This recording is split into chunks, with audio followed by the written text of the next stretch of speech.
जी के बेटा हौआ हमारो बलमुआ परदेसी हो। सासू जी के बेटा हौआ हमारो बलमुआ परदेसी हो। चोलिया सिया द गोटेदार परदेसी हो। चोलिया सिया द गोटेदार परदेसी हो।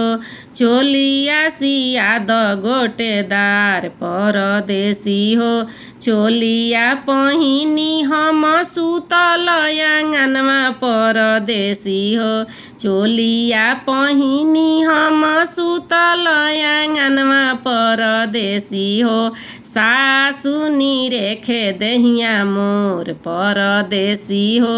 सासु निरेखे दहिया मोर परदेसी हो। किया तुहु बहुआ हो नैहर से मंगौलू परदेसी हो। किया तुहु बहुआ हो नैहर से मंगौलू परदेसी हो।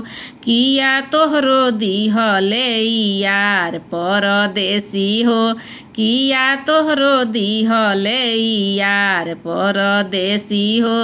नाही हम सासु हो नैहर से मंगौनी परदेसी हो।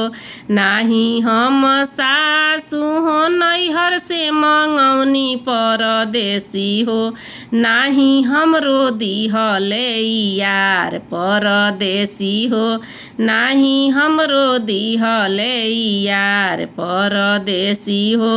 हमारो बलमुआ सासु तोहरो बेटौआ परदेसी हो। हमारो बलमुआ सासु तोहरो बेटौआ परदेसी हो। उहे दिहले चोलिया मोर परदेसी हो। उहे दिहले चोलिया मोर परदेसी हो। एतना बचन जब सुनस मोरो सासु परदेसी हो। एतना बचन जब सुनेली सासु परदेसी हो।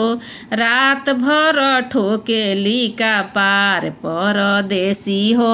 रात भर ठोकेली का पार परदेसी हो। सुन सुन सासु हो तेलावा लगादी परदेसी हो। सुन सुन सासु हो तेलावा लगादी परदेसी हो।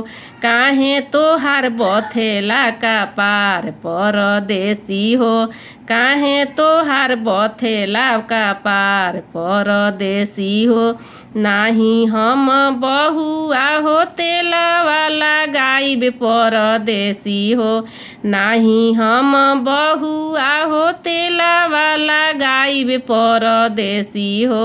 हमरा भइल हुक के बेमार परदेसी हो।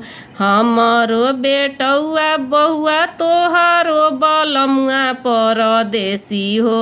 हमरो बेटौआ बहुआ तोहरो बलमुआ परदेसी हो। हमरा भइल हुक के बेमार परदेसी हो। हमरा भइल हुक के बेमार परदेसी हो। हमरा धैलस हुक के बेमार परदेसी हो।